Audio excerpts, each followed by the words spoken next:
Hello everyone, and peace of Christ to all of you. If you remember, when Muslims always we speak to them about anything regardless their religion, the Muslims always blame someone else of everything. As an example, the terrorism, America, Israel. But when the terrorist Muhammad was exist, there was no America, there was no Israel, and actually he is the one who sent letters to the king of the Roman, convert or die. When we say to them, violence, Islam teach violence, then the Muslim will respond, will say, shall I show you verses from the Old Testament 4,000 years ago?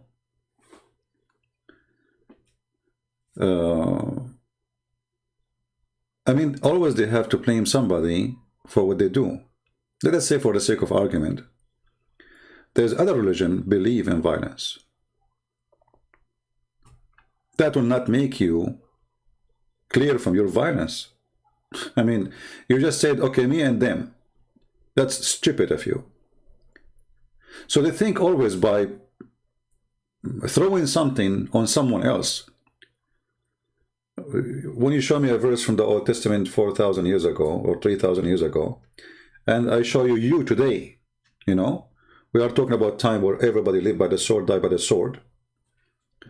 And in a time, supposedly, we became way more civil.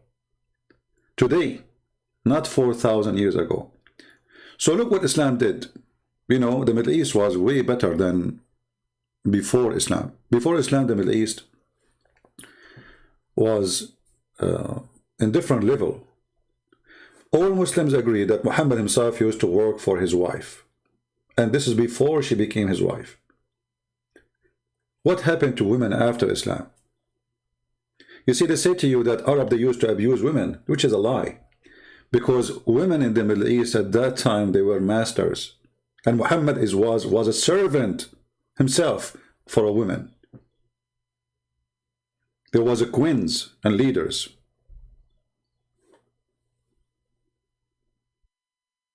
So what happened?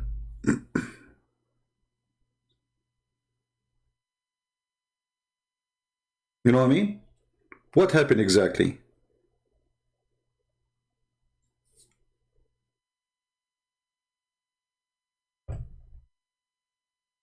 Why we cannot see the same women exist again? Why after Islam women they are wearing burqa? Before Islam they were not. Was the Arab at that time different from the Arab today?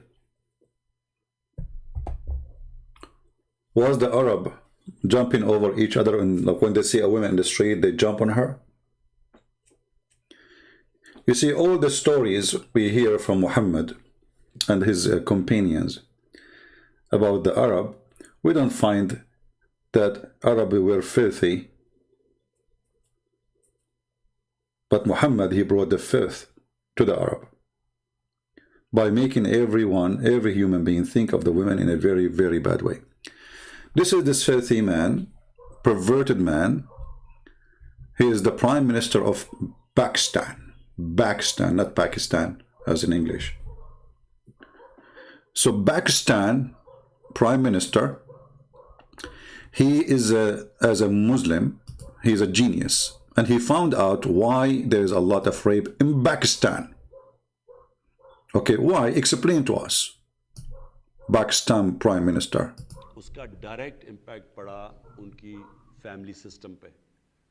जब मैं गया था तो एक तलाक होती, ये सारा जो पर्दे का कॉन्सेप्ट है ये क्या है कि temptation. Hold on, let us show you more of the screen so you can read the translation, because now you cannot see it.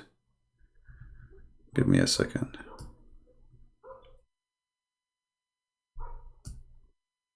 Okay, now.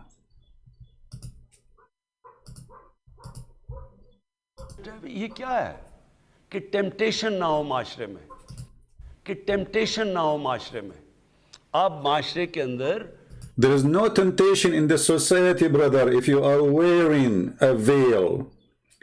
There is no temptation, you stupid idiot donkey. Well, those women who are getting raped there, they are wearing veil.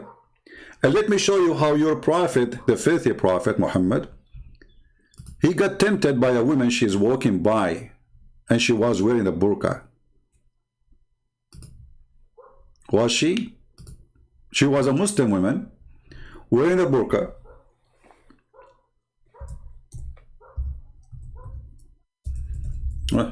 My keyboard is acting bad. Uh-oh. And my keyboard is typing the wrong letters. Hold on. I need to fix that.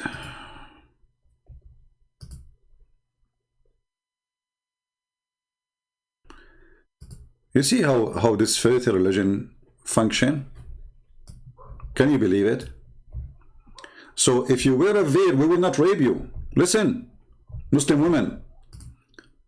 The Prime Minister of Pakistan, he just gave a license for every scumbag in the Pakistan country that if a woman, she is not wearing a veil, you can go to the judge and you say, hey, she was not wearing a veil. I'm excused. Because if she was wearing a veil, I will not rape her. Can you believe how low, how filthy, how trashy, how garbage this religion is?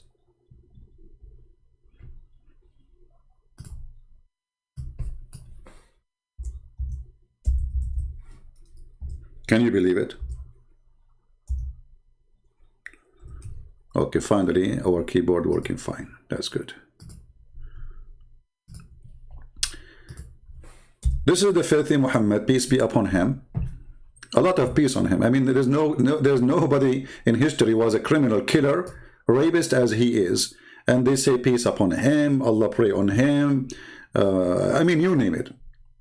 This is Muhammad, a woman, she walked by, and she was wearing her veil, and she's a Muslim woman. Jabir reported that Allah Messenger, may Allah be on him, saw a woman. So he came to his wife, Zainab. Okay, hold on. What do you mean he saw a woman? Hey Muslims, what does that mean? He saw a woman. So he came to his wife, and his wife, she was tanning leather.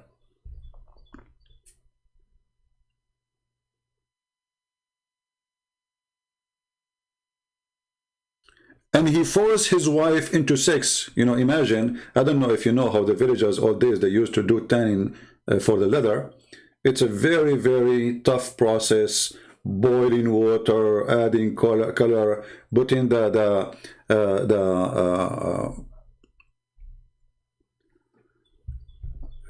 leather in, taking the leather out, etc.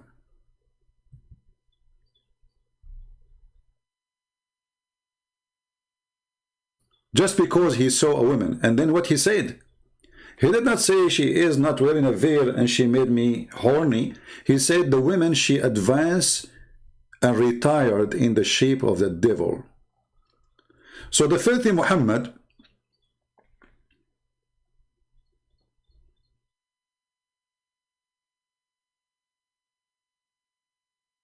is tempted just by a woman walking by. And she's a Muslim woman. And she is not wearing bikini, and there's no skirt at that time.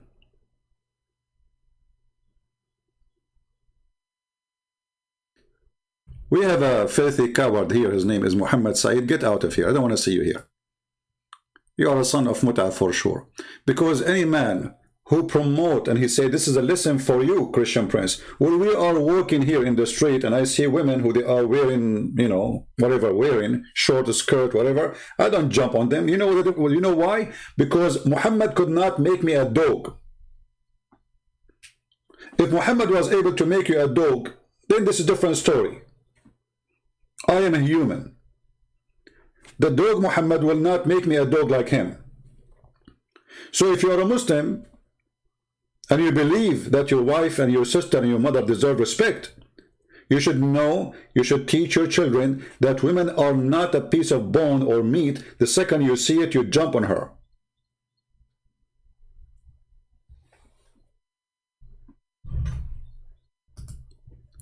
And just to show you the hypocrisy of this filthy man, this is his ex-wife, and this is when she was his wife. So based on this filthy man, his wife, she should be raped.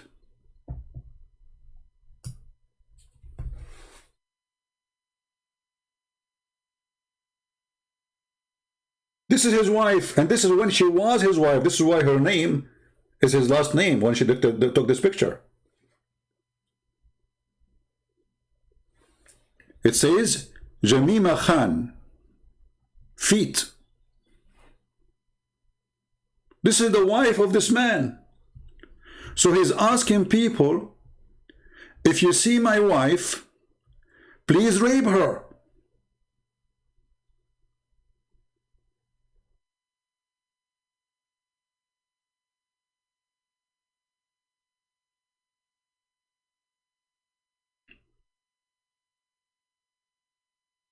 But you need to understand that those coward leaders, if we can call them leaders, they do say things for the sake of election. Obviously, this man, he don't believe in a single word of what he's saying. But by saying it, you became a filthy creature for me. How come he is marrying to this woman, and this is how she used to dress when she was his wife? She dressed long clothes when she go to Pakistan. Because in Pakistan, they will rape her. So when she go back to England with him, she wears short skirt. So the Prime Minister of Pakistan is saying to you, Islam made us very civil people. If a woman wearing a skirt, short skirt like this, we will rip her to pieces. In my beautiful country, Pakistan.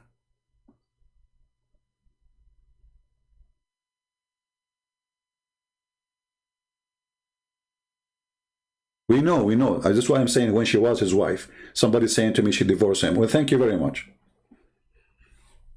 Do you want a picture with him? Actually, I put in the screen a picture of her with him.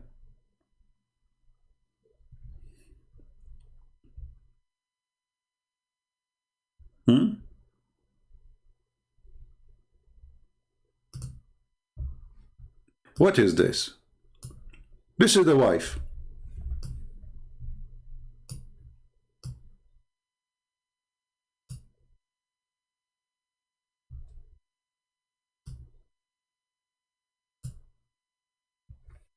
This is the same wife.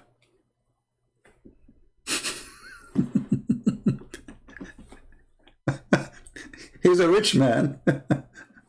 and here you see how some women, I mean, how in the world even you marry such a man? Just because you have some pennies? What a quality of a woman you are. So she accept to put this in her head? What a transforming machine.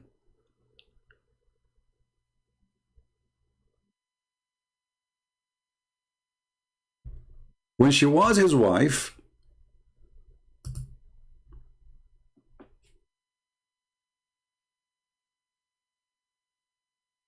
according to Naaman Khan, his wife should be attacked. She's showing her hair, and she's showing her chest, and she is not wearing a veil, as you see. How you do that?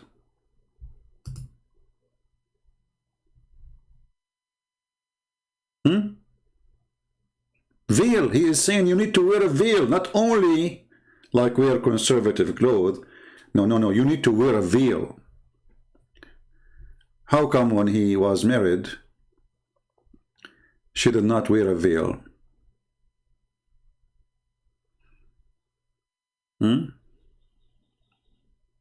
What was the problem? He could not control her? She was controlling him? He was a bad Muslim? He repent to Allah now? Or because he knew what kind of people he have and he want to win the election?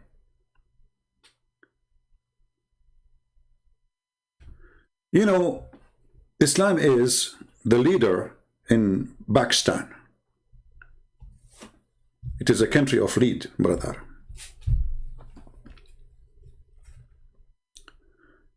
A lead in morality, and because Islam is taking over the country. I mean, Islam took over a long time ago. And because Islam took over, my friend, this country became very moral. To the point, Pakistan became #1 country in the world searching for porn.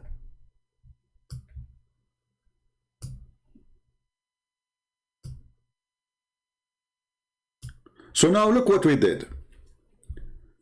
We told everybody have to wear a veil. Islam, brother, Islam. And then everybody is searching for porn. Some people, they keep saying to me, he's divorced already from, we know, what's wrong with the people? Why people are stupid? We know that the guy is divorced already. We are showing you when she was his wife, what she used to dress. What's wrong with people? Are you stupid or what? Why you keep repeating saying she is we know she is divorced. We show you that when she is with him as a wife, she was not wearing the veil. He is saying if you don't wear the veil, men, they will rape you. What's wrong with people? Nobody is listening. Too much hashish. Stop saying to me she is divorced. I mean, we knew that those Muslim men anyway, they will marry them just for fun. As you see, he don't respect her. Because if he respect her, and she is his wife, by what he is saying now his wife is a whore. That's what he's saying. A woman, she is not wearing a veil, according to this filthy prime minister of Pakistan, the porn country. She is a whore. Again, somebody will come and say, oh, she divorced her. We know. I said from the beginning, his ex-wife. What's wrong with you?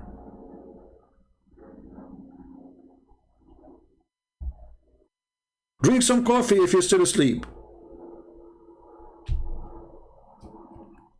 So, if Islam is a religion of conservative, and Islam is a religion of making you behave, and Islam is a religion of controlling you to be a good person, why Pakistan is #1 nation for sex search?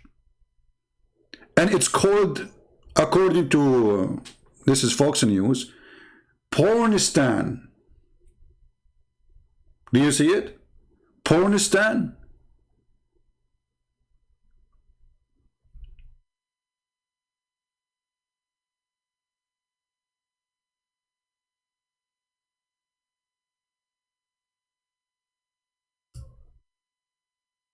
They got upset because Google published which the country is #1 searching for sex. They got upset from the truth. It hurt. And what they search for? They search rape sex. Look, they are #1. Sex with donkey. Sex with horse.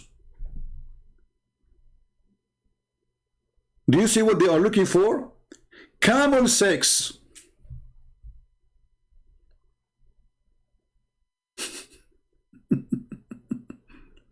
Camel sex. Sex with dog. Rape pictures. Rape sex. Child sex. So they are teaching the world about morality. And Islam, brother, we made us conservative, brother. But in every one of them phone, there is nothing but searching for sex and porn. What does that mean? That means Islam does not make you better, Islam make you worse. You became obsessed with sex, and you live for sex. Islam strips you from your humanity. Like a normal human, maybe he live for, let us say, 22 hours a day, normal human being, and maybe an hour or two he think about women or something. Let's say human being as a man. With Islam, you are thinking about it 24 hours. Your heaven is porn.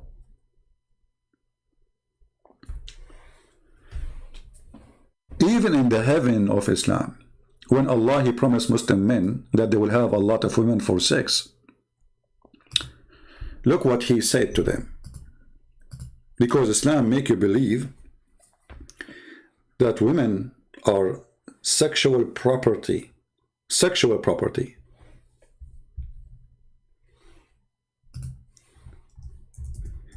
Even in the heaven of Allah, women who Allah, He gave them to you to have sex with them, to rape them, they are not allowed to see other men.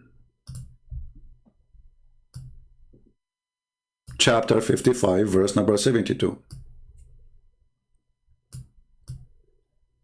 So the mentality, the filthy mentality, is traveling with you to the heaven of the filthy Muhammad, aka Allah. Even there in heaven, which supposedly there's no sin, a Muslim is worried somebody is looking at my wife. There's a comedy, there's a Muslim guy, made by a Muslim, by the way. This comedy is made by a Muslim. A Muslim guy, he went to go a picnic with his wife and his kids. So he went there early, nobody was there. And then a group of people sit in the right. So he put a curtain in the right side. Then a group of people sit in the left. So he put a curtain in the other side. Another group in the other side, he put a curtain. So his wife, she said to him, so while we are here, let us go home. We are sitting between 4 curtains.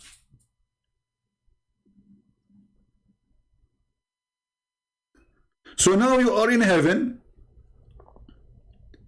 and you are going to sit with your wives between 4 curtains. But yet you are in heaven. I mean, nobody will jump over your window, and no need for to worry about security and rape. But still, those women, brother, they are restrained. Do you see the word restrained? Islam made the women a sexual product to be used and abused. This is why the Quran says in chapter 3, verse number 34, beat them. When a woman, if you remember the hadith, when a woman, she came and she was complaining about her husband, he want to force her, he want to rape her. And he did beat her to do that. What Muhammad said to her? He said, he's right. If you think you can go back to your previous husband without him raping you, you are mistaken. And as you see, the woman, her husband, he beat her in order to force her into sex, and her skin became greener than her clothing. Aisha, she said, a lady came wearing a green veil and explained, also complained to her. Oh, Aisha, she's complaining to her, for her husband, and showed her a green spot in her skin caused by beating. It was a habit of ladies to support each other. Look at the habit of the ladies. Look at this habit, man. Disgusting. You know, women are women. What you can do? It's a habit of ladies supporting each other, you know. No, you cannot support each other. Get beaten, you know, that's it. Enjoy it. You know? This is why they say, no man will be questioned for beating his wife. No man should be questioned. Why? Because if we question the man why he did beat his wife, we are stripping Islam from the reason to be a Muslim. All those gang who joined Muhammad to be Muslims with him, they are seeking a privilege. So if we take the privilege from them,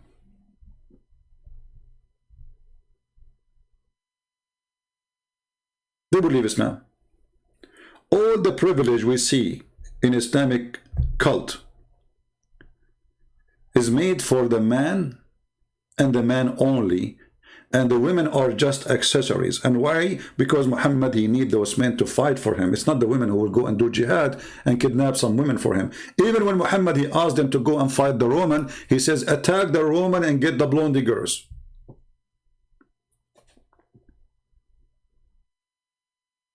Attack the Roman and get the blondie girls.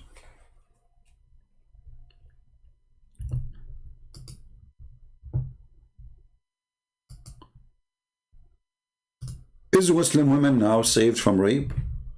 If there's rape in Saudi Arabia, oh yeah. Here we have a very well-known person. A Muslim lady was raped by her father-in-law. I thought Islam will prevent rape. She is raped by her father-in-law. Well, this is what Muhammad he did? He had sex with his daughter-in-law.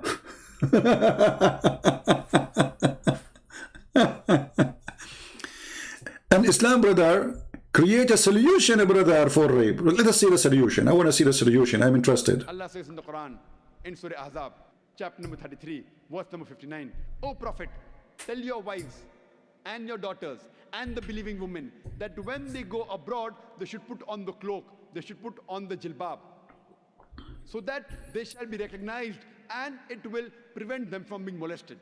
Quran says,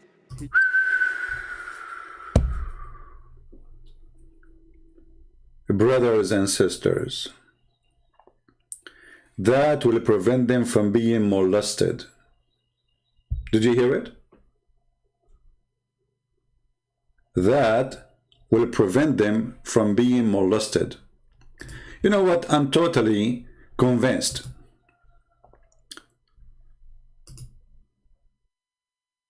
that if those women are wearing the jilbabiyya, I mean, this is stupid, by the way, because jilbabiyya is not the veil.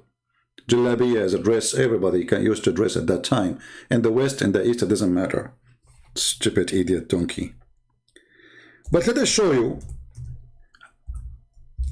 are we really going to have decency if we wear the jalabiya which he was talking about? This is the jalabiya.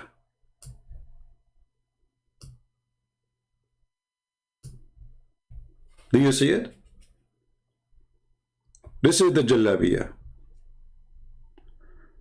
Please don't forget to wear your jalabiya. What is that? Is that a circus or something?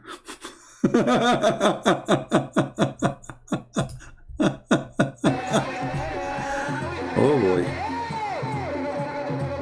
Okay. Brother, they are wearing jalabiya. And look, brother, all of them, they are wearing hijab.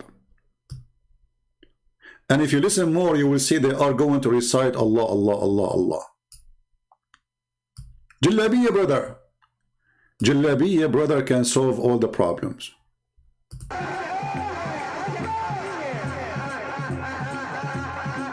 Two women in the top of each other, and the other guy is shaking his butt with the other woman's butt.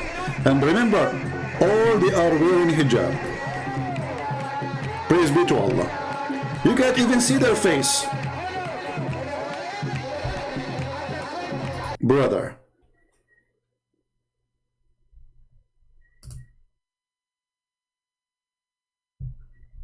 we are Muslims. We don't do what the kuffar do, brother. We don't. You like it, you don't. We don't. We are different. Islam teaches us, brother, a lot of things. I mean, I have to skip some pictures because some of them, they are totally weird. What is that? I mean, it's very moderate to have two women in the top of each other. Oh boy. Okay, let us forget this topic.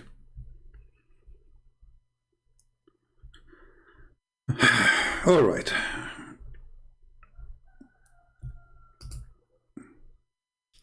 So, as you see, those people, they speak about things. If you go and you know, I've been in Asia, I've been in Thailand, I've been in many countries.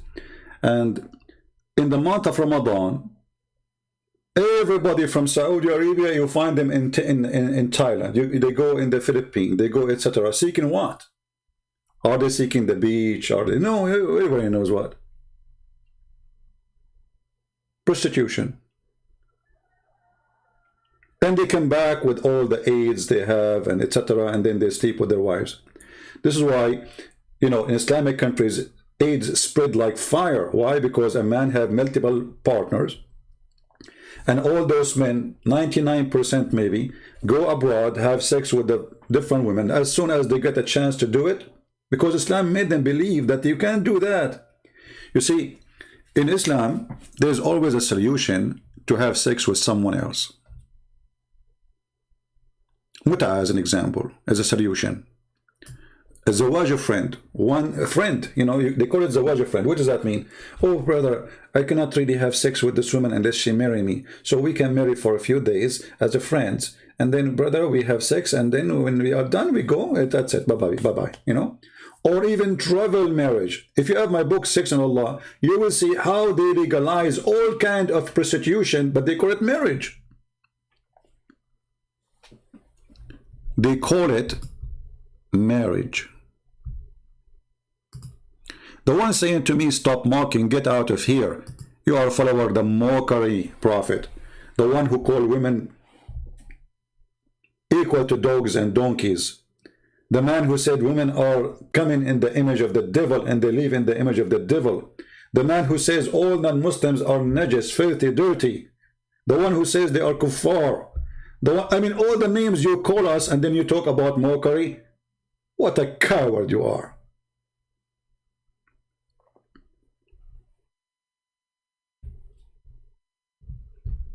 As you see, it is #1 mockery countries, Islamic, you know, I mean Islamic religion, and yet they say to you, stop your mockery. I'm not making a mockery.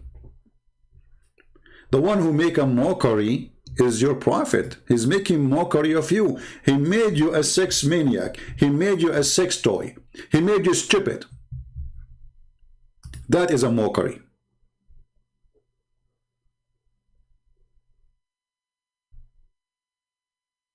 If your sister one day, she go and somebody see her hair and then somebody rape her, well, don't blame the guy who raped her because simply, you know, she is not wearing a veil.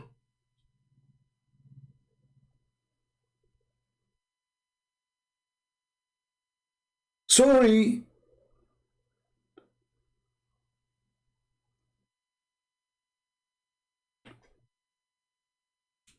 We just heard Zakir Naik telling you how to prevent rape.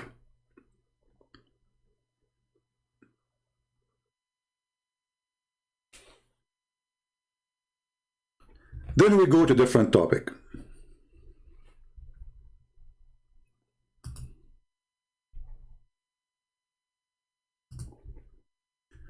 Pakistani Prime Minister says abusing Prophet Muhammad equivalent to the Holocaust cause denial. Look at this.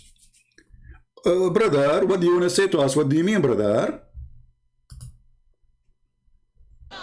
In Lahore, supporters of the Tehreek Labbaik Pakistan, or TLP party, gathered Friday, chanting religious slogans outside party headquarters. Their protest organized offline. Okay, hold on. Anyway, so they are chatting, and the prophet, if you insult the prophet, you have to go to jail. You know what? I challenge the Muslim to accept this. Anyone who insults a prophet, he go to jail. Because the first one who goes to jail is you.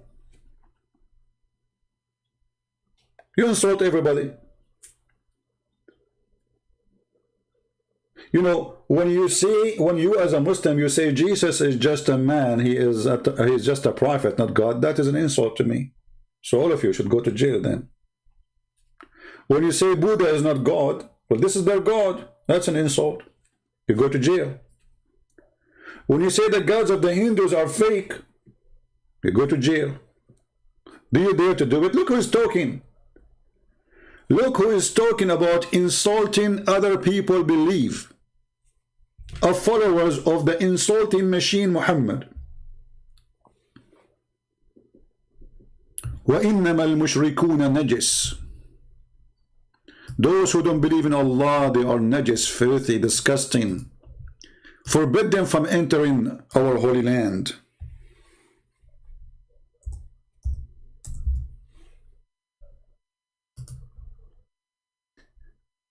no-go zone. You see, the Muslims sometimes they come to us and they say, do you know what they did in South Africa, brother? So what they did? The white men, they go in the bus, and black men, they go in the bus, different bus.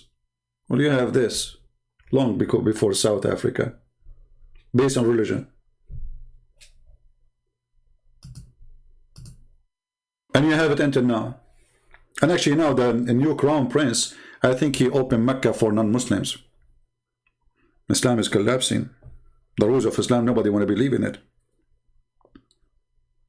And this is why I want this crown prince to become the coming king, so Islam will fly as soon as possible from Saudi Arabia.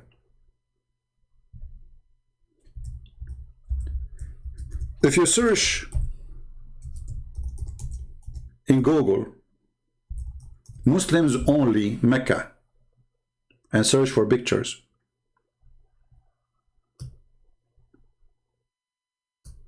do you see it? Muslims only. Why? Because the Quran taught Muslims that we as a Muslim, we are supremacist. The rest are dogs and cats and animals for us. Actually, there's a guy, and we played this video before.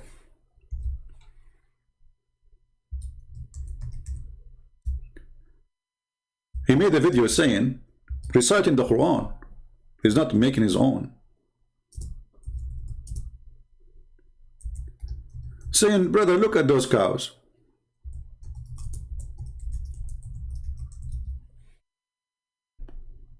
Look at those cows. Which one is better?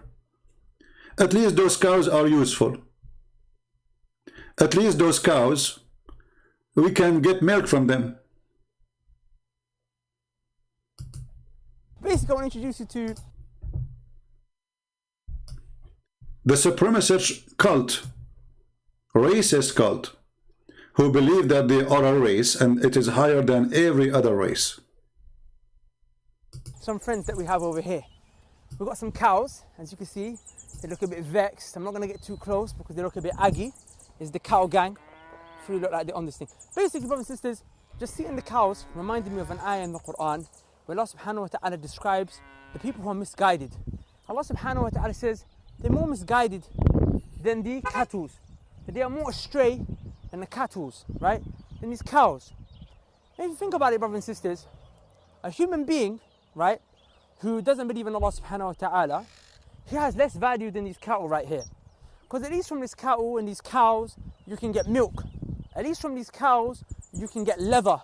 You know, you can get something from them. There is some benefit that comes from these cows. Despite how, you know, if you look at them as an animal, you know, alhamdulillah, they're a blessing from Allah subhanahu wa ta'ala, but they're not the most intelligent animal. You know, they're not the most, you know, like you can see flies all around them.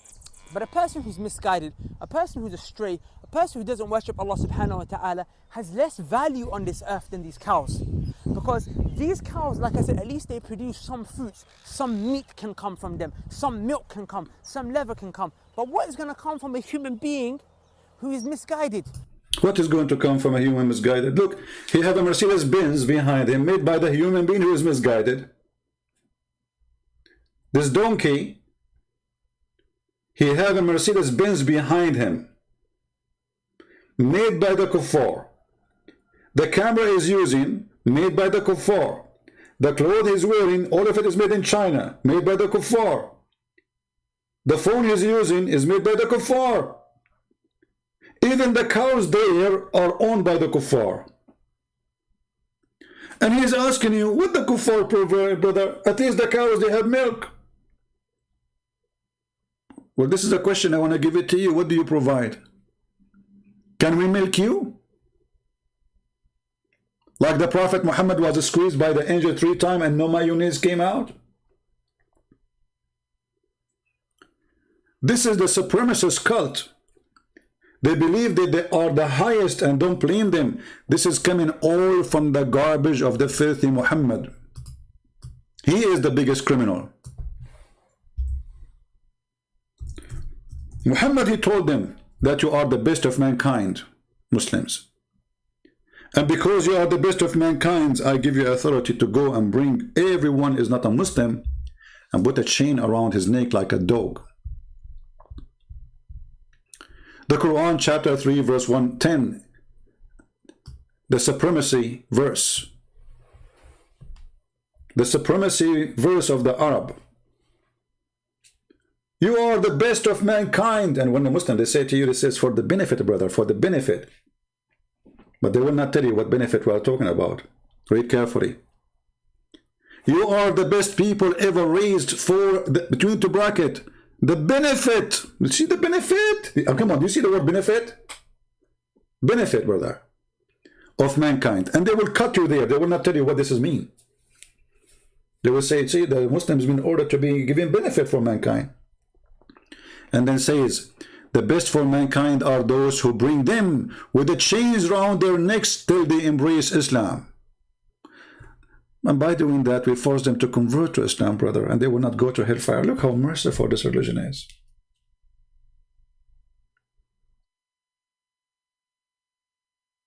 Look how beautiful, brother. I feel like I want to cry.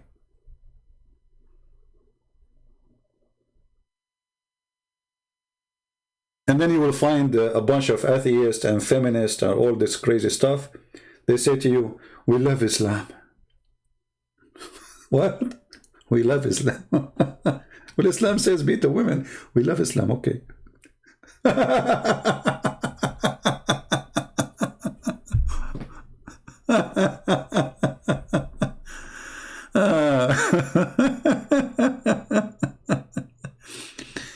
This is a supremacist cult. They've been taught and they've been trained to believe that they are the best of mankind and everyone else have to die or convert or become a slave. Choose one. Which one? For me, I believe I would love to die as a man of a freedom. There's no life for coward. No meaning. Coward. You live like a dog. No point of this life. Somebody's asking, saying Islam is a growing. My friend, Islam is dying so fast.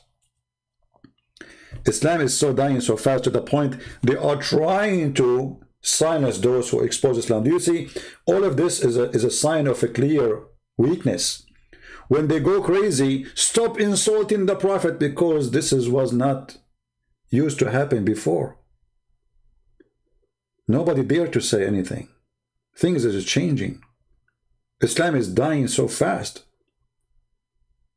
Muslims leaving Islam left and right. They don't, you know, Muslims, they make video. If somebody convert to Islam, they spread the video all over. But when somebody leave Islam, he will not make videos because this is a religion of terrorism. According to Al Jazeera TV, there's 6 million Muslims leaving Islam a year. Al Jazeera TV. And the sheikh was crying, saying, nobody have the right, have the right to make Muslim leave Islam. But they have the right to make you leave your religion and come to Islam, right?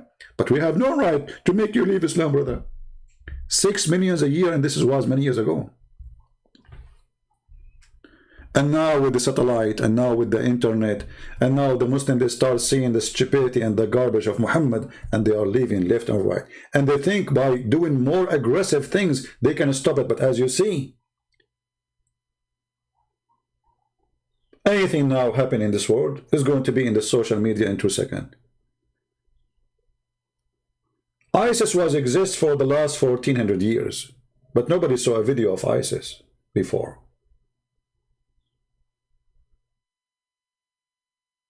And then when ISIS start practicing the true Islam, Muslims, they start writing articles saying, ISIS is not Islam. And I challenge any Muhammadan to show me one thing ISIS did is not Islamic. Do you remember the video where ISIS, they put chains around the women from the Yazidi and the Christians? You remember them? They took them as slaves. Oh, they are not doing that, brother. This is not Islamic. Well, here we go.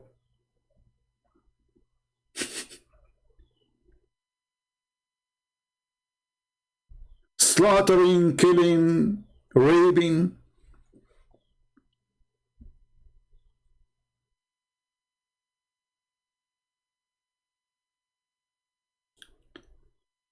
And Muhammad, he claimed that if we bring you and the chain in your neck and we make you a slave and you convert to Islam, and we will keep you as a slave, by the way, because they did that to many who they are slaves, they converted to Islam so they will not be abused extra, but they will not let them go free.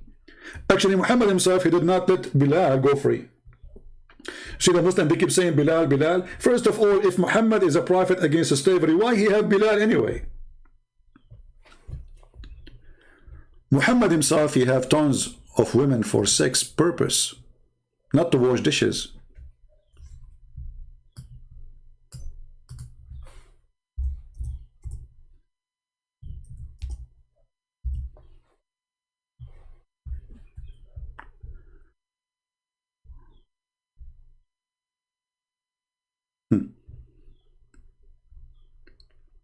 I used to play with dolls sometime of the messenger, and he entered upon me, and we have the girls. Look at the translation. The English translation says girls. In Arabic it says jawari, my slaves. You see how they lie even in translation just to cover up?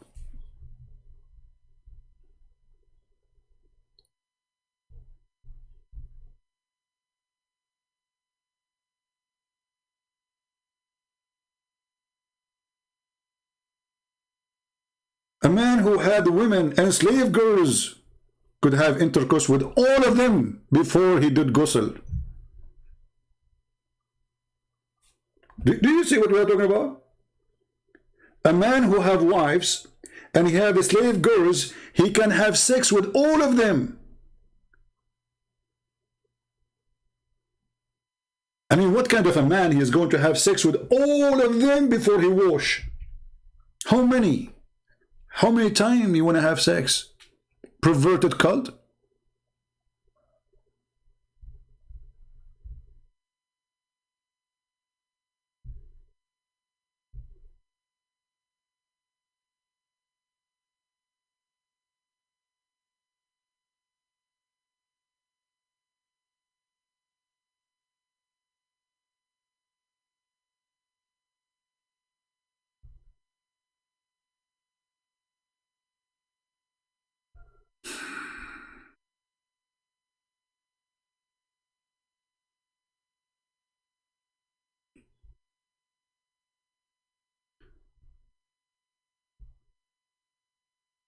Muhammad and the faith of Muhammad. I noticed that the messenger of Allah was missing. Oh, Muhammad is missing. Like what? Muhammad is missing?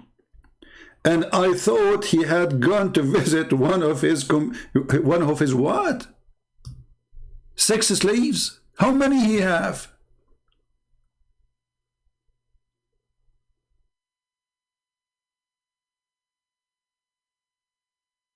But Aisha said I was wrong. I thought he is doing that as usual.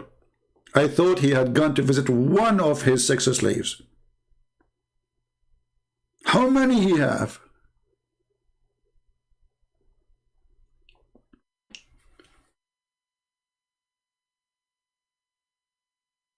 You notice right away that the second you join this cult, you will become a sex maniac. You know, like, do you know the display in a store? In the display, when they want to sell a product, they have a spotlight. What is the purpose of the spotlight? Is to get your eyes' attention on where the light is, and then you will see the product. Islam make the women a woman in display by putting her in the burqa, because now she is a sexual object wherever she go. And when the man he see anything of this woman, he will consider it as an invitation. Anything.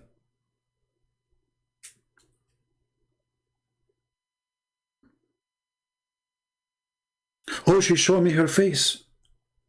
Oh, I see her hand. The man, he got aroused.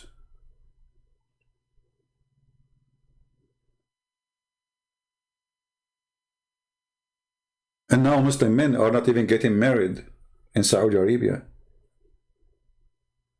because of YouTube and internet, the average of marriage is very low. Why? Well, he look at the one in, you know, next to him, and the one is in the YouTube. Look how beautiful she is there. I'm gonna go there.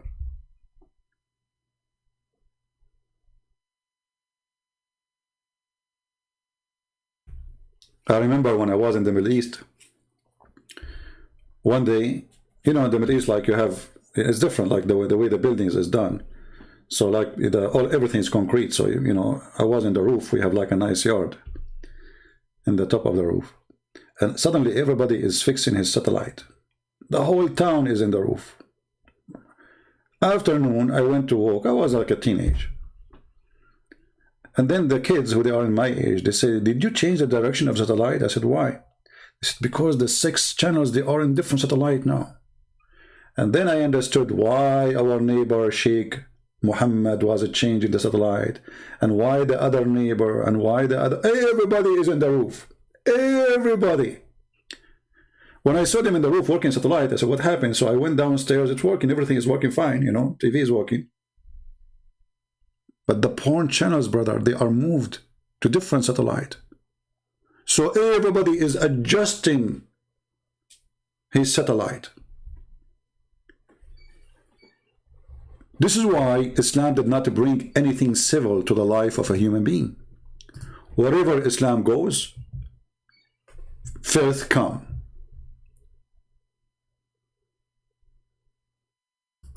This is why Pakistan earning #1 word in search for pornographic terms.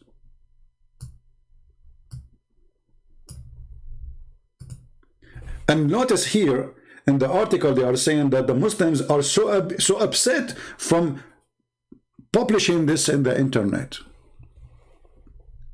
They were so upset from Google, so now Google will not do it again, supposedly. So Google saying Pakistan is #1 in the word search for pornographic terms, outranking every other country in the world. Pakistan is top dog in search for per person horse sex. I wonder what is making you excited when you watch horse sex. You are a person who prays 5 times a day to Allah. And now you have a break from work. And you want to entertain yourself. I go in Google and search for horse sex. Wow. Since 2004? Brother, you broke the record. Donkey sex since 2007. Aren't you upset that there is somebody before you? He was #1. Oh, by the way, why did they put #1 before #7? We want to see which country. And then since 2007, rape pictures. Between 24 and 29, rape 6. Since 24, 6 child sex. But this is a country where everybody wore burqa. So obviously, Islam and burqa is making you more obsessed and mad with sex. It did not make you a better person. It did not provide you with any solution.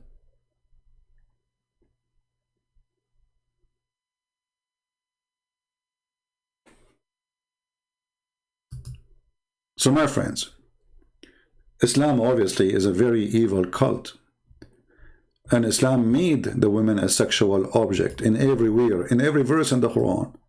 A Muslim want to join jihad for one reason, not because he believes in Allah just to get the virgins. There's tons of videos of Al-Qaeda and ISIS, they are quoting what their prophet says. Brother, when you enter heaven, brother, women, they will jump on you. One, she will be sucking your, and the other one, she will be sucking, and the other one, she will be sucking, and the other one, she will be sucking. I mean, what sucking? They will suck. Are they bad women or what? So you enter the room and they will jump in the top of you. You don't even have it, like, you will be raped, literally. And the Muslim like, wow, I cannot wait for that, brother. Man, I want to go on suicide now, join ISIS. I die. After 2 minutes, I will be in my room. And women, you idiot, you will have no penis anyway. You will become shish kebab. Allah will make me have a... Even when their prophet, he promised them a penis. Iman, have you ever heard? A prophet, he promised them endless penis. Which religion promise you a penis will never go sleep?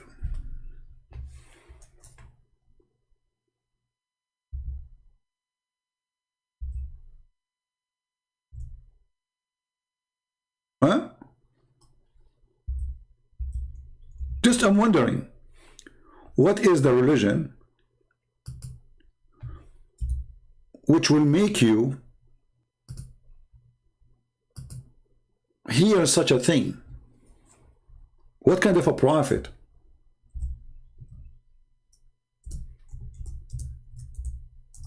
What kind of God? Why this God is so obsessed?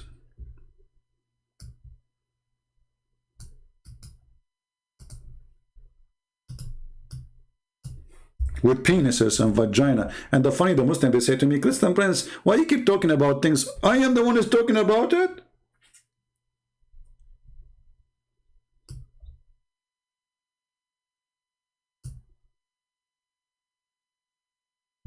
I'm not talking about it. It's your prophet. I'm just reading what he said. They will come and say, why you keep talking about sex, sex, sex, sex? Are you obsessed with sex? Show me one thing in your religion except sex. What is in your sex? What is this? Okay, now I became a believer. I'm going to go to heaven.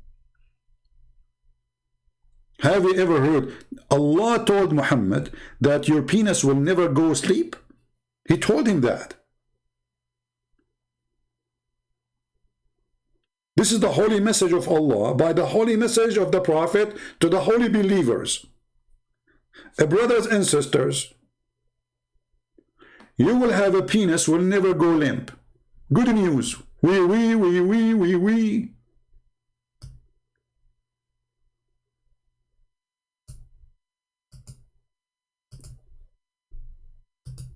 And brother, Allah will take the prostitutes. By the way, there's a good news for prostitution according to Islam, because Allah, if you are really good looking, according to Islam, Allah will import you for sex to make the Muslims happy.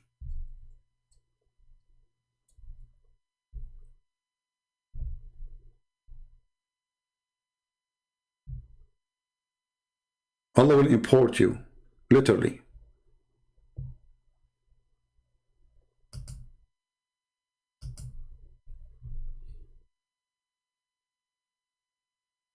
Inheritance of hellfire women. Allah will take them from there. Why? Because those women, they have nice, desirable front passages. I don't know what is that exactly. Yeah, Muslims, anyone can help us? What is the desirable front passages which is going to qualify you to get a job in the heaven of Allah, and you will enter the heaven of Allah even if you are coming from hell? And what is the connection between those desirable front passages and your penis will never go limp? There's any connection? This is a decent religion, brother. We follow Prophet Muhammad. He taught us decency, and we are decent. Even when they're God, He will resurrect people from the ground, from the death. You saw the video, right?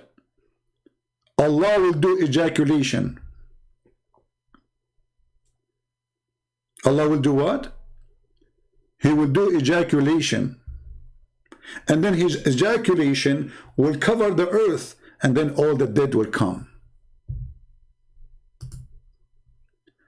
And I have a video about it already. And actually I was playing a video of a Muslim who was questioning this story. I heard that this guy, he deleted his video, right?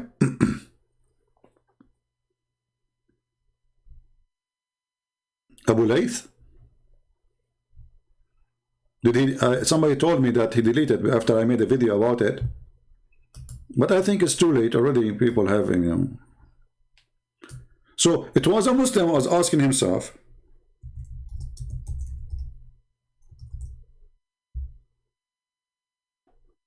What kind of a prophet saying that? He's not talking about the prophet. He's saying he don't accept the hadith.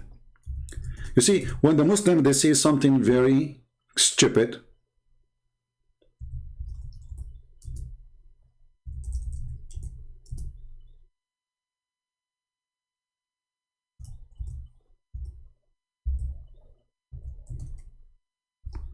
I'm trying to find the video he played for us.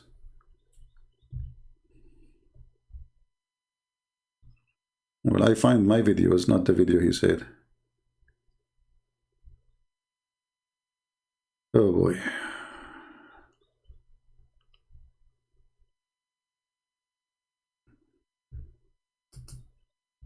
The best form of charity. Okay, commercial. The guy, he could not believe that this is an authentic hadith. And he was trying to, like, come on, this is no way. Nonsense is that?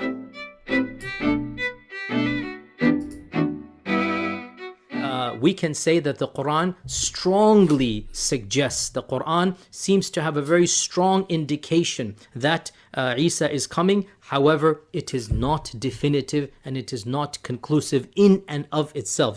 Abe Salo, this is strong. Strong, people, strong suggestion. Pay attention. Just from the language of the Quran and just from the context of the Quran, we give it the presumption, but not the certainty.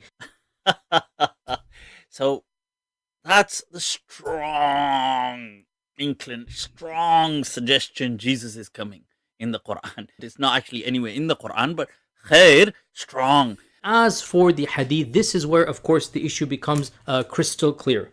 Then the hadith, there's no doubt now. Doubt has been killed. There is no doubt. The number of Sahaba from whom this hadith is narrated is around 10 or so. We have Abu Huraira, we have Jabir ibn Abdullah, Ibn Mas'ud, Ibn Umar, Aisha, Samura ibn Jundub, Imran ibn Hussein, Abdullah ibn Amr ibn al-As, Hudayfa, Thawban, and in fact one or two more. There's a hadith of Ibn Mas'ud. He mentioned Ibn Mas'ud. Ibn Mas'ud. First of all, Ibn Mas'ud begins by saying that the Christians claim Jesus will come back. You see this belief creeping in. But brothers, sisters, the Christian claim. The Christian claim. The Christian claim. I mean, when I say those people, they are ignorant in their religion. Stupid and do not know what they are talking about. The Christian claim, brother.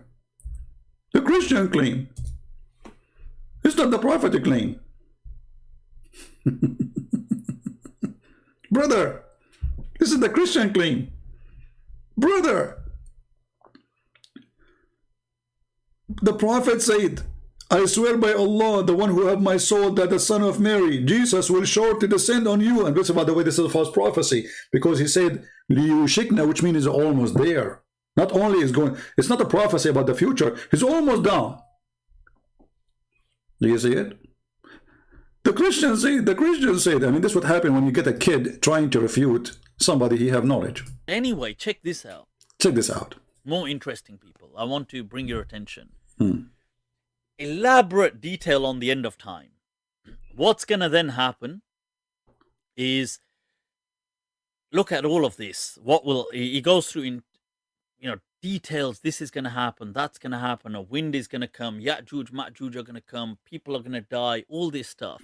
But then what's going to happen after this utter destruction? Now, this is the hadith. He was saying, Yahya Yasir Qadi, that we can't question with reason. Put together, too many of the Sahaba have narrated it, and therefore predominant Sunni methodology basically is that mutawatir ahadith are certain. Yufidul qata'. It's not dhanni, it's not something that is subjective, it is something that is certain. The notion of rejecting mutawatir ahadith simply because it is not rational, right? That's to me the fundamental difference between this strand of Islam versus the bulk of Ahl Sunnah or the bulk of Sunni Islam. So, now check this out. What does the hadith say at the end? When there's utter destruction, how will this be brought back? Then Allah will now I have to translate this, so brace yourselves, people. Allah will send, there's a fluid from beneath the arsh which will ejaculate like the sperm of men.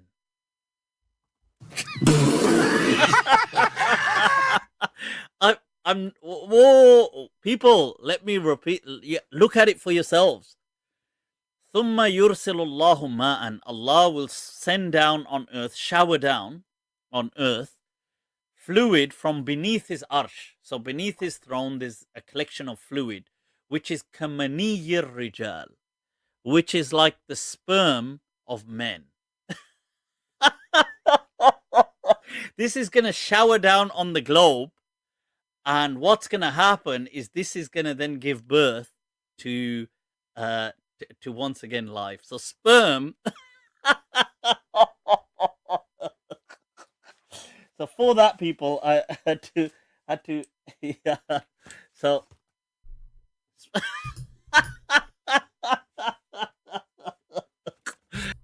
stop. This is what happened to a Muslim when he read his books. He opened an umbrella to cover his head from the ejaculation of Allah. And this is what they do when they listen to me. In order to protect themselves from the ejaculation of the books of Islam, because it is disgusting, it is stupid, it is crazy. So what they try to do, they open an umbrella and say, I don't see you, I don't hear you. You don't open an umbrella when Zakir Naik is talking. I put that cake with him, and I'm going to utter him. And fourth, Allah have ejaculating. First of all, the Quran said it is he, and obviously he is a man, and he has a ejaculating.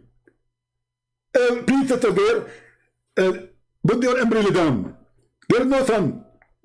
Say, brother, I'm not opening the umbrella because of the sun. There's no sun, but it's just spitting all over the place. This is Islam. Even resurrection is done by ejaculation of Allah. And this Muslim guy, he could not believe it that this is in his book. But you believe it or not, who cares? It's there. It's there. You don't want to believe it? Is it up to you? Is it up to you to cancel what Muhammad said? Are you making fun of what your prophet said and what Allah said to him? Then Allah will now I have to translate this, so brace yourselves, people. Allah will send, there's a fluid from beneath the arsh which will ejaculate like the sperm of men.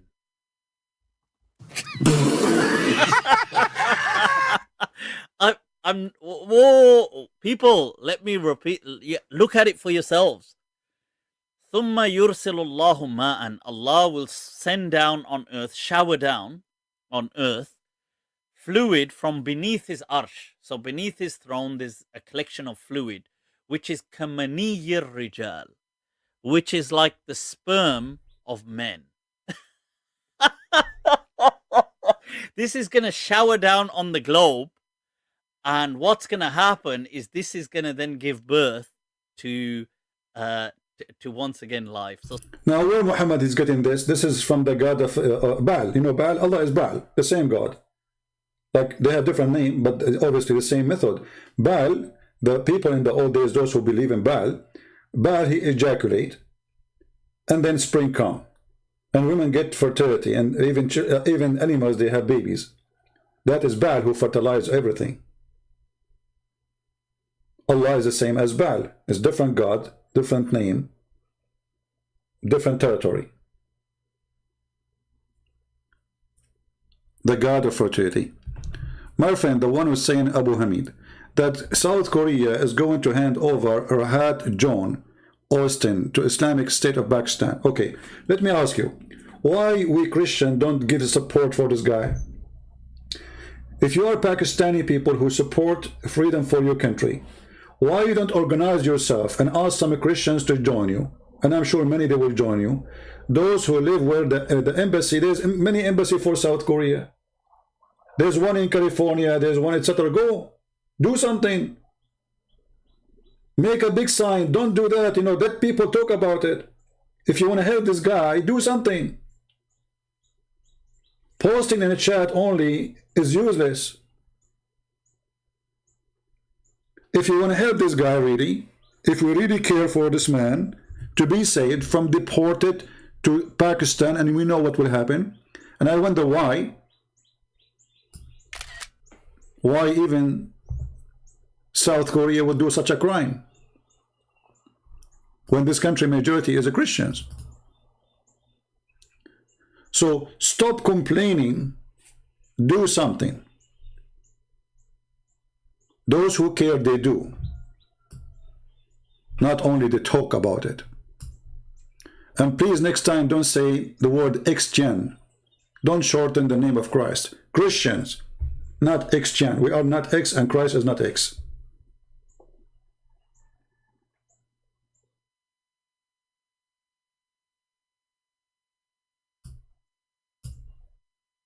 Stop being negative and be positive. Do something. Go now, contact all the Christian Pakistani churches. Says, hey, you guys, all the ministers on those churches, contact other ministers. Let us make a movement and save this person. And then the media will start talking about, and then South Korea will not deliver this person. But if nobody care, then nobody care.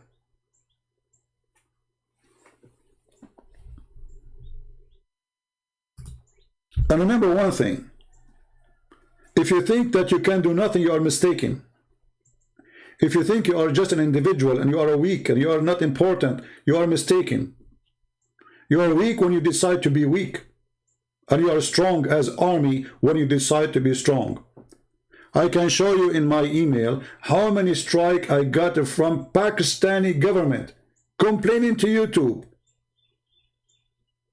The Pakistani government, a country who have nuke, they are worried. They are saying those videos are a threat for our security.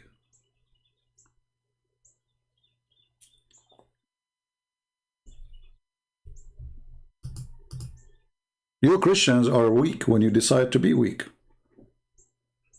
When you decide just to watch. You are strong when you do something about it.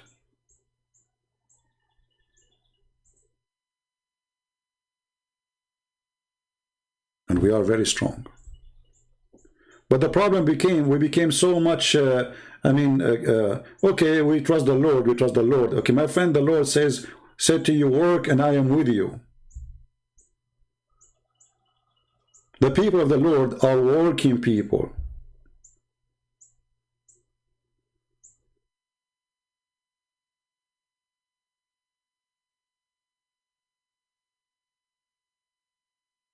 Pakistan is not worried about that the country became #1 6 porn star country in the world. They are worried about my videos. And each time I open my email, I find YouTube sending me, we receive a complaint, legal complaint from the government of Pakistan. We showed you already many of them.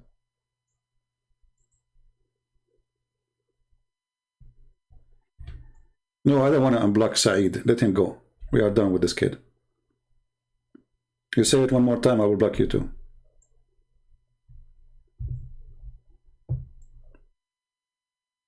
We have no time for kids.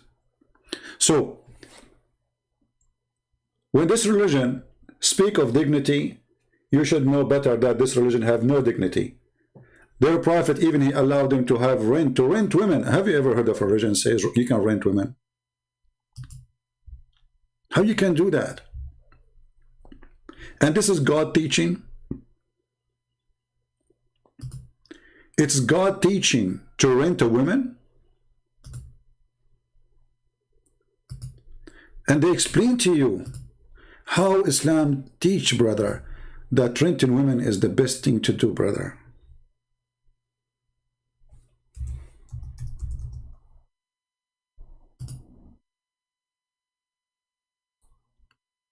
renting women.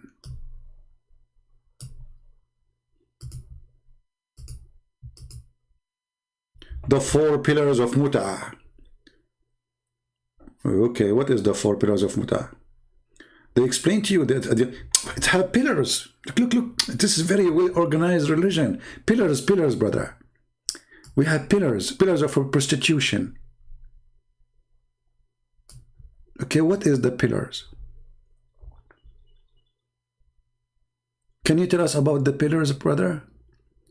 In some work, a special term is applied to women who participate in mut'ah, mustajara. Mustajara in Arabic mean or rented women.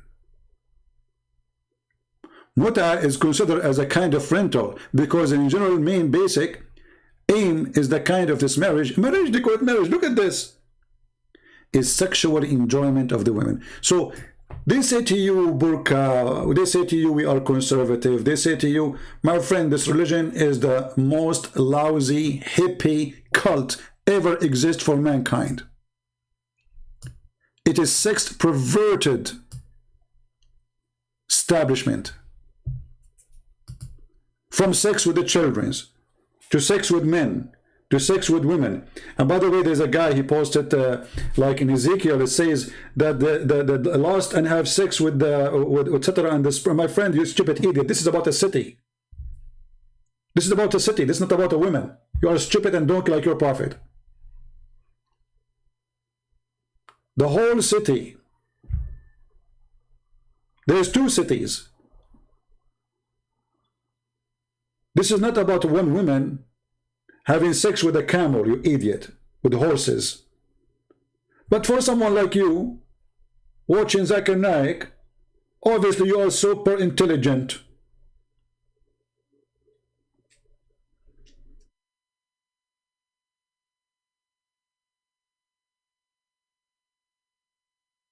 Actually, we have a clear verses in the Bible that if you have sex with animals, what the punishment? In the Quran, there is no such thing. I challenge you, show me where in the Quran it says if you have sex with animals, you will be punished. You will say to me in the hadith why Muhammad trying to copy the Jews.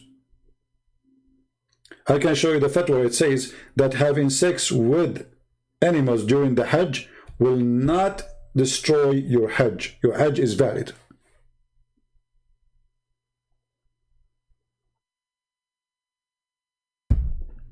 So if you are interested in renting women, Islam is what you deserve, you should have. So when those people, they say to us, like this is the Prime Minister of Pakistan, I understand very well the game. This guy, he knew what kind of people he is going to vote for him. In order to win the election, always before the election, they do something. They prepare themselves for the election. If you remember, when a Christian, he became the mayor of Jakarta in Indonesia. To get rid of him, the guy, he just said, those people, they are using Islam for the sake of election. They put him 40 years in jail, and they strip him from his job as a mayor when he's saying the truth. Why they are against him? Because he's a Christian. You cannot put a mayor, he's a Christian. So what if he's a good man? So what if people love him? So what if he's perfect for the job? Still he's a Christian. So the guy, he said those people, they are using religion for the election. Just for saying that, he did not make insult of Muhammad, he did not say anything that's not like me talking now, nothing. Because of what he said, they are using Islam for election, for politics. They strip him from his job, they send him to jail.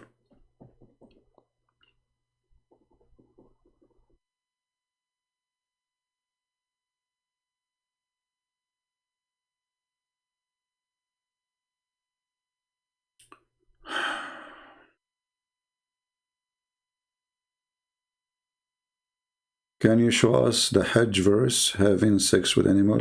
This is not a verse. This is not a verse. Actually, the Quran does not have verses anyway.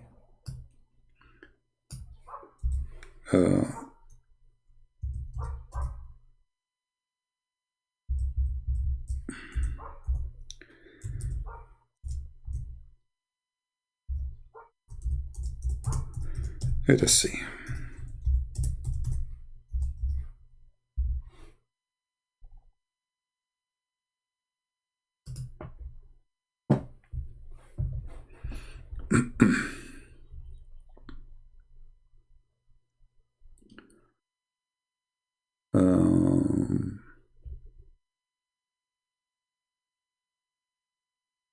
Here we go. And I will give you the link, you know, for those. But this is not a verse in the Quran. Quran does not speak about this.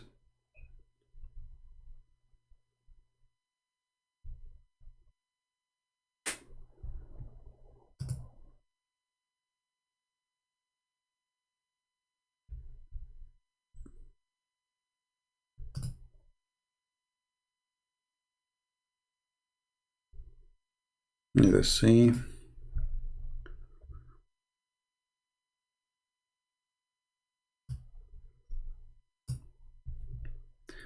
I will give you the official website. This is official actually. This is islamweb.com. This is the fatwa number 214033. And this is the date of it. ولا فرق بين الوطء في القبل والدبر بين آدمي من آدمين أو بهيمة وبه قال الشافعي وأبو ثور ويتخرج في وطء البهيمة أن الحج لا يفسد به وهو قول مالك وأبي حنيفة. So two Islamic Sunni sect, the biggest, and I think this guy, the Prime Minister of Pakistan, he is a Hanifa, saying that if you have sex with an animal, that will not make your Hajj invalid. Also, there is no difference between sexual intercourse in the vagina or in the back passages. Wherefore, from a human or a beast. Accordingly, Shafi'i and Abu Hanifa said, and Abu Thawr, he said, this is the biggest names, the Hajj is not spoiled by it if you have intercourse with animals. Do you see it? Even if you have sex with a human, man with a man, homosexuality, in the anal. This is the translation. Let me check the original. Let us go to the original.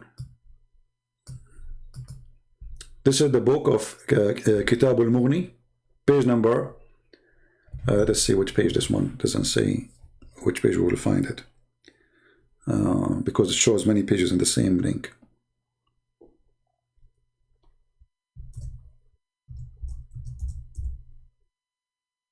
All right, here.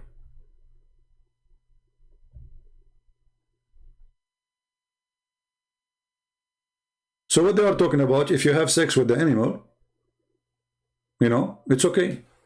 There's no problem. No problem.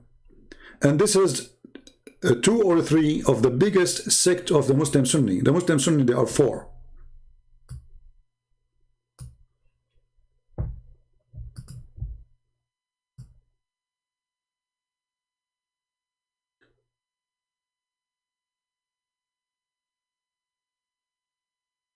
Al-Shafi'i, Malik, Abu Hanifa, they have no problem if you have sex with the animal during the Hajj, and that will not destroy your Hajj.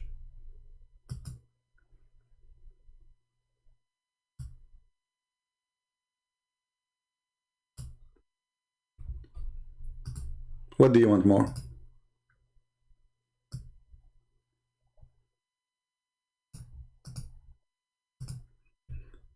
Let me find you a link I can share.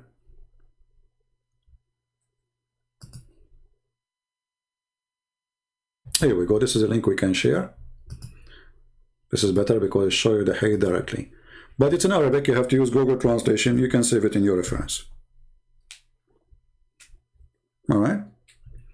And this is a very official Islamic website. This is islamweb.net. And this is the page number, the book of Al-Mughni, volume number 3, page number 160, hadith number 2387.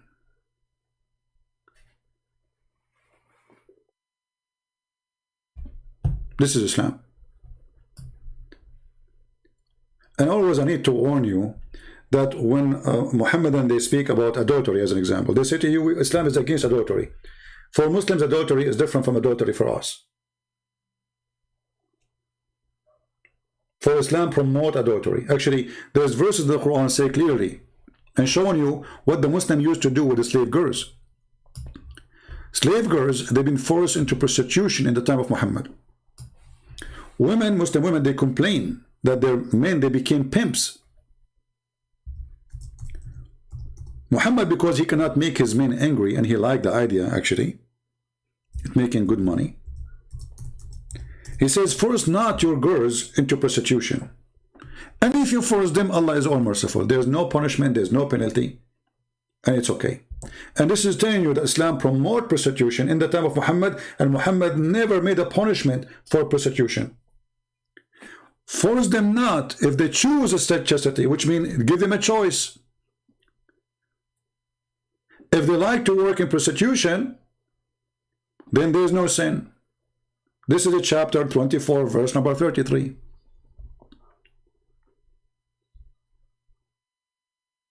And if you force them, Allah is all merciful.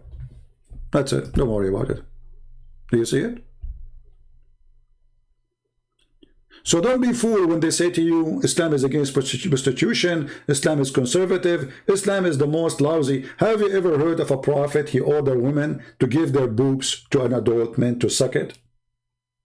I mean, what kind of conservative religion this really is?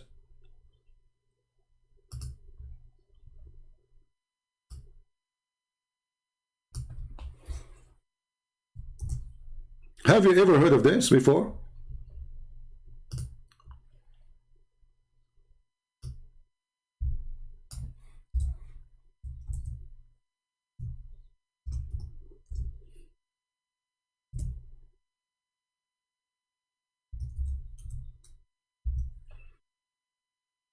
Let us see. Each time Aisha, she want to have somebody to enter her house to meet with her, you have to go and suckle the nipples of her sisters or her nieces.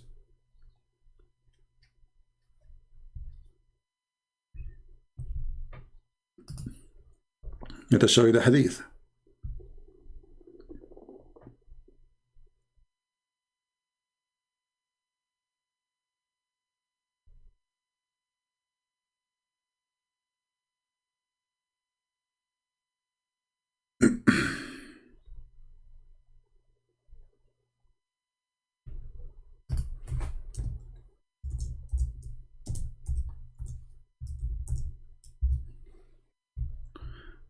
Let me find it.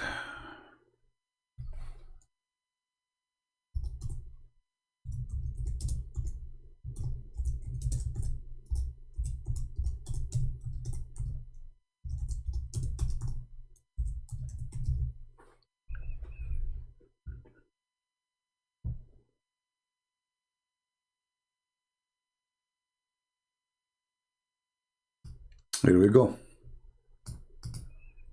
You see how conservative? So we Muslims, we force women to wear burqa, and the burqa will prevent you from prostitution and prevent you from temptation, but we order our women to give their boobs to strangers.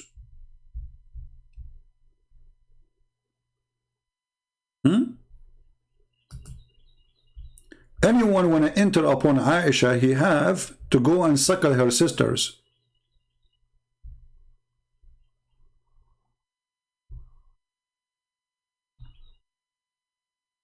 And look at the first translation, give milk. It says give milk, give milk. Give milk. So whenever a man, she wanted to be able to come and see her, she ordered her sister Kulthum bint Abu Bakr and the daughters of her brother to suckle, not to give milk. Look at the funny translation, give milk. Why, she's a cow? Hey, brother, drink my milk, and that will make you able to see the wife of the Prophet alone in the bedroom. The word suckling became give milk. Perverted cult. That is Islam, my friend. Give milk, huh?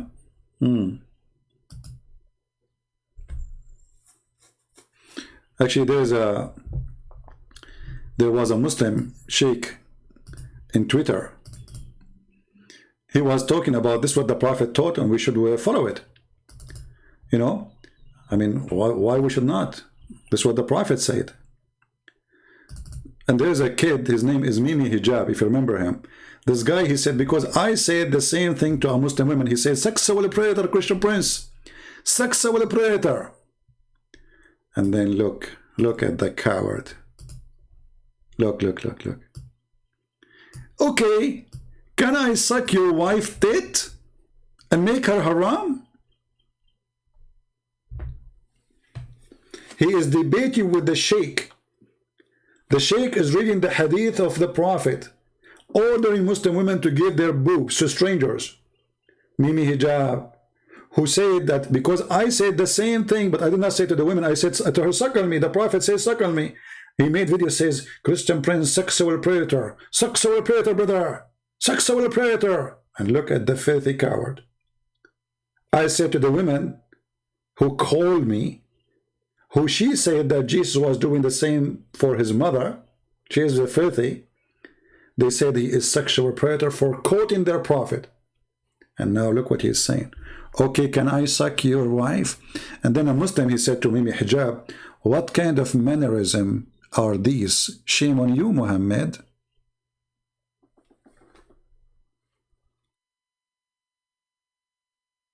This is Islam. This is what happened when a Muslim, he tried to reject what his prophet saying. I mean, the sheikh is saying to you what the prophet said. What's the problem? Are you making fun of the prophet? Yes, we make fun of the prophet. Why not? And he make it like he is making fun of the guy, not the prophet, but the fact he's making fun of his religion.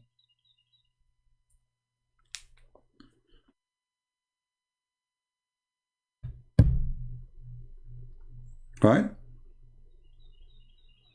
So, I want to say thank you guys for being here. I appreciate you all. And by the way, those who are downloading my videos, somebody says that he downloaded the video from somebody and that buddy, you know, flag him. First of all, I say to the one who flagged that person without saying his name, it's not right to flag other person because you yourself taking my videos. Now, if you are saying I'm serving the Lord, then you should ask people to download your video, even if you add the translation, and this is your work. Because remember, this is my work too. So if you are truly serving the Lord, you are not worshiping yourself, then you should not be upset from people downloading the video which is made by you and they load it different place. You should be happy for that. But if you are not serving the Lord, then you are serving yourself. You want to worship me. So if somebody take my video, that is my video then, that's me, I'm worshiping myself. Don't claim that you are serving the Lord. You are just serving yourself. You want just more subscribers. So if somebody did that to you, tell people about what he did, because obviously he's not serving of the Lord. At the same time, don't download from him, download from me. Here we go. I will finish, download it. All right?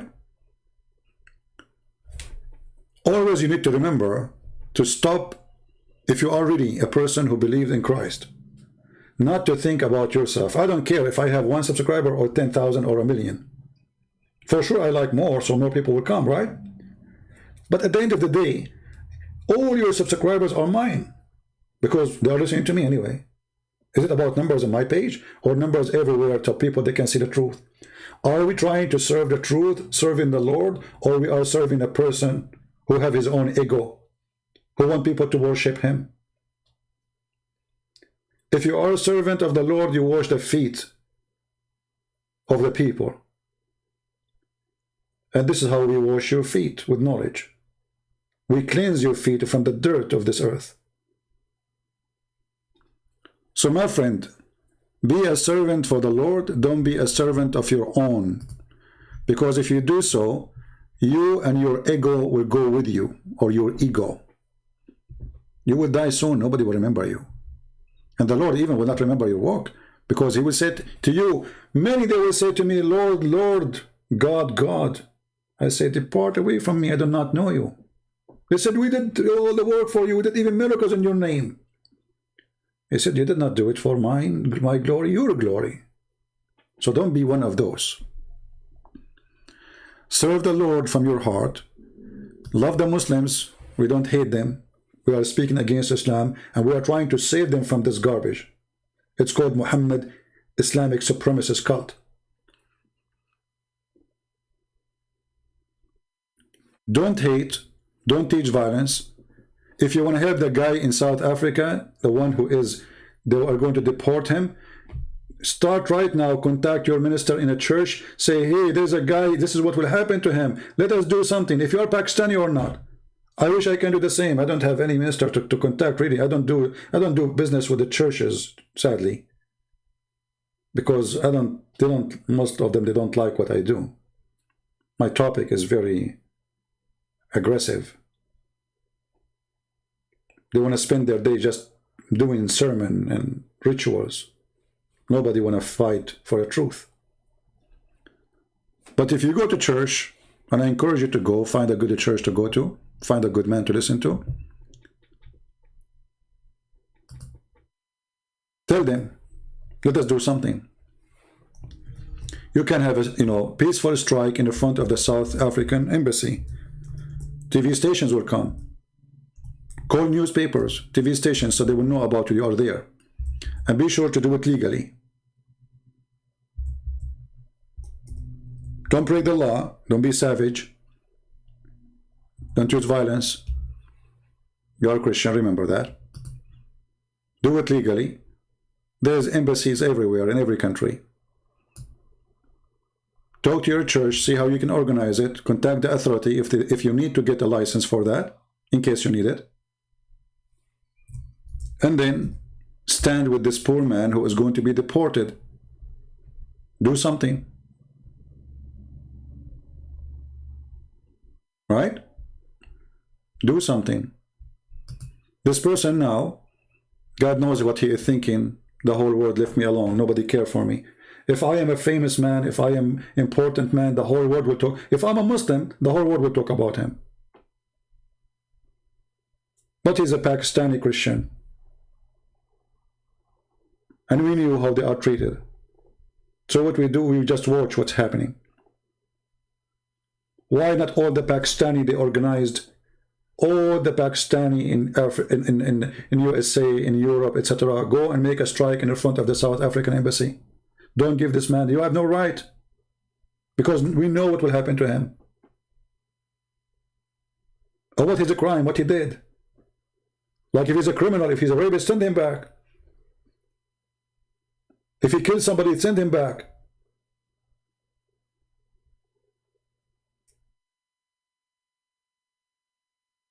But you give him back because of his belief? And this country, suppose, is a Christian country?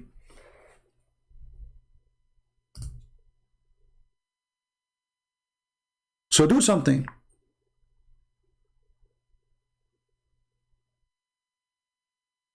Yeah, contact them, contact, my friend. Just do something, do something. If we don't work, if I don't decide one day that, you know what, my English is funny. You hear Muslims making fun of my English from time to time, right? My English is funny. I'm a stranger. And then I want to go in the internet and I want to debate people. I want to show them the truth about Islam. How impossible the mission. You know what I'm saying? First time I remember I entered a chat room. Just to show you how the mission was very hard on me. I entered the chat room and instead of saying hello guys because my English is funny, I said hello this. I'm going to type it for you.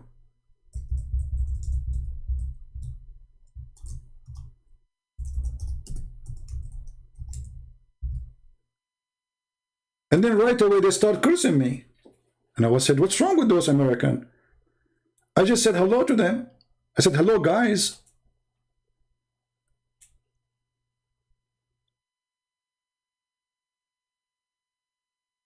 Do you notice how bad it was? How hard, how impossible it is? Like, what? Why they are cursing me? What I did? I felt really bad. I felt like, what happened to them? It's like I put gas on them. Like, what happened? What's wrong with those people? So I went to the second chat room. I said the same. They did the same. Like, what the heck?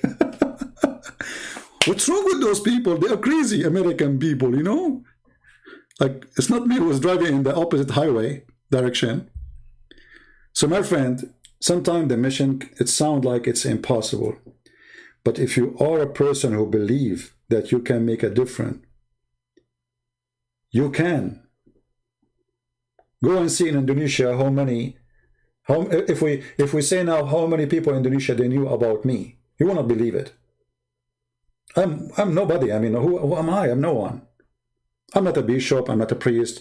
I don't have a church to teach in. I'm just a person who have, let's say, I have extreme knowledge of the garbage of Muhammad. That's it.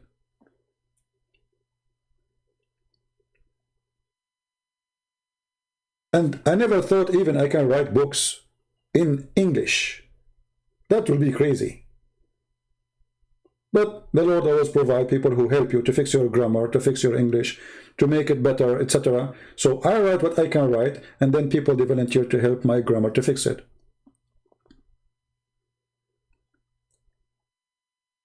Don't always overthink this way.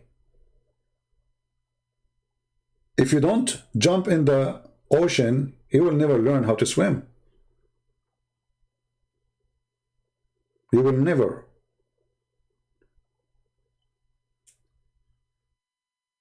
Be strong and be a believer. When you are a believer, there is nothing is called mission is impossible.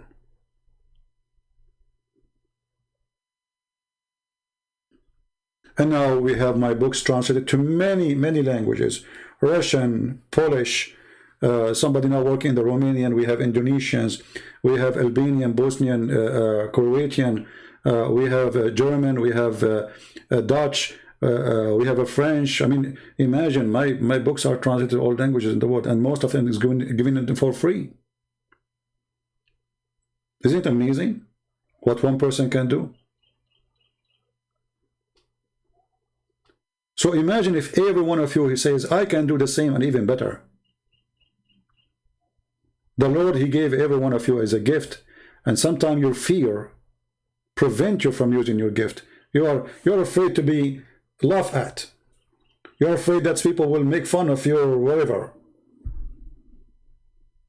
Don't worry about the people. There's always people who will appreciate you. People do not know you until they see your quality. And this is the question, do you have a good quality or not? So my friends, work, serve the Lord, pray for the Muslims, we love them, we don't hate them, but for sure Islam is nothing but evil. Islam is nothing but of the devil. We people who love peace, and because we love peace, we are fighting Islam. As simple as that. South Korea, the guy in South Korea. Somebody post his name in the comment section, please. Post his name. Tell everybody to contact his church. Help this guy, And always do the same. You do not need invitation. When you see somebody discriminated, just because of his faith. Especially his faith is not teaching hate and killing. Why you wanna do that to him? What he did? Like this guy, he believed that Jesus said to him, love your enemy. Is that a crime? This guy, he believed Muhammad is a fraud. Oh, it's a crime.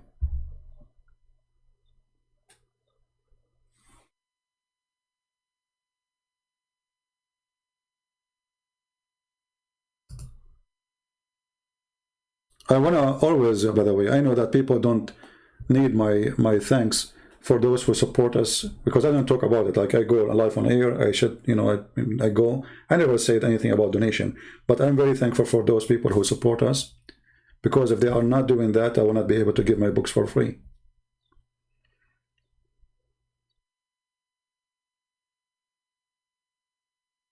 I feel so happy that millions and millions of Indonesians are getting my books for free in their own language. And I hope somebody now is working in Chinese translation. I cannot wait to see my first book in Chinese. That will be so beautiful. Because there's more than 1 billion, actually what billion? I think there's maybe 2 billion human beings who speak Chinese. Either they live in China or they live around the world.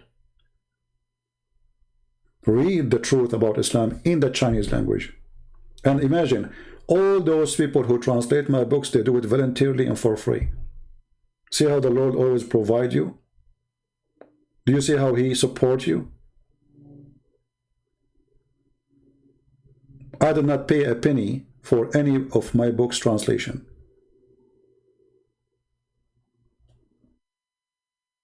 So sometimes I get upset from the Christians because not too many, they are, interested in fighting for the truth.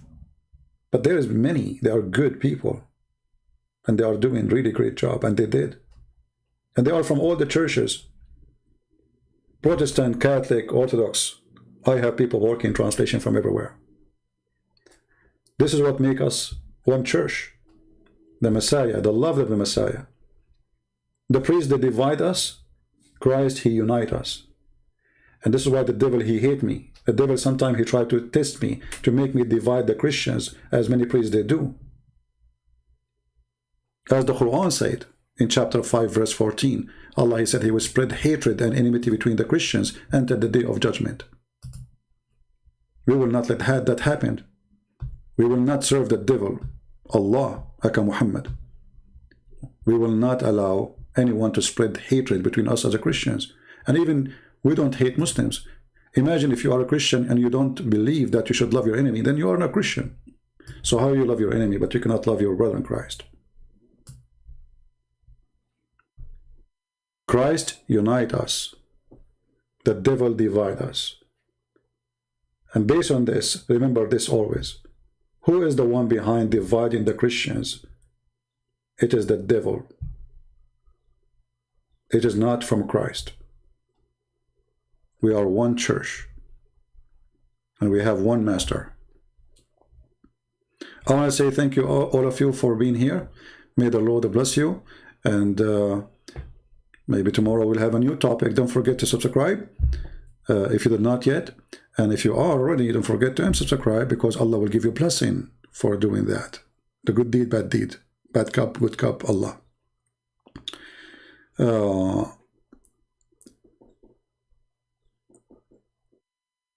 So Call CP, is his book is so bad? For sure my book is so bad. I mean, I'm talking about Allah, what you expect? Like, hello? A Muslim saying my book is bad. My friend, this is an honor degree for me to say my book is bad, because if my book is good to you, that means I said nothing there. Do you understand, people? If a Muslim, he says the books of a Christian prince is good, that means you should not read it. Period. That means those books are bad for you. They are fraud then. When a Muslim, he says the book of a Christian prince, the books of a Christian prince, they are bad, that means that's a good, wonderful book. If Muslims, they come here and say, Christian prince, may Allah bless you, that means I'm just being a fraud. If they don't oppose what I do, that's a clear sign that this is a person you should not listen to. This is why you see Muslims, they favor some people who claim to be Christian, like James White as an example. Because he defends Islam. Anyone from any church, Catholic, Protestant, whatever, he defends Islam, Muslim, they say, bless you. There's a rabbi. All his audience are Muslims. He claimed to be a rabbi, he lives in Indonesia. You will not find a single negative comment in his videos. Why? Because he defends Islam, he attacks Christianity. Perfect. The Lord, he said, from their fruits you shall know them. And this is our fruits, and you be the judge. to listen or not. But at the end of the day, the real judge is God, our Lord. He will be back, and even the cult of Islam believe that the Messiah is coming back. So get ready, Muslims. You will stand in the front of the Lord, who your prophet said, when the devil he see him, he will be dissolved like salt. And your devil Muhammad will dissolve like salt when he see the Messiah. Our Messiah is coming. Your prophet is dead. And for those who believe in the Messiah, they will live. The Lord, he says, whoever believe in me and die will live forever. Those who follow the dead Muhammad, they go with the dead Muhammad. We are following the living Messiah. Thank you very much. Somebody saying your books is the best for beginners. Obese, my friend, my book is good for scholars, not for beginners, because I challenge you to tell me something in my book you know already. For beginners. People are using my books for PhD. Already many people, they ask me for permission to do their PhD using my books. Because everything you saw there, actually all of you are here for what? Because you are beginners, or because you are hearing things you never heard before? How many times you hear Muslims saying, I never heard this before? So what for beginners? Sheikhs, they don't know. So you made me laugh, my friend, when you say for beginners. What beginners? Every page in my books is a shocking information for Muslims, not for you. You know nothing. For those who they are sheikhs for all their life. So thank you guys for being here. May the Lord bless you. Until we see you soon again. Christ is Lord, Islam is false, and don't forget to download the video as soon as it is ready, because we don't get, keep my videos in my page for long. Thank you, and God bless. Take care.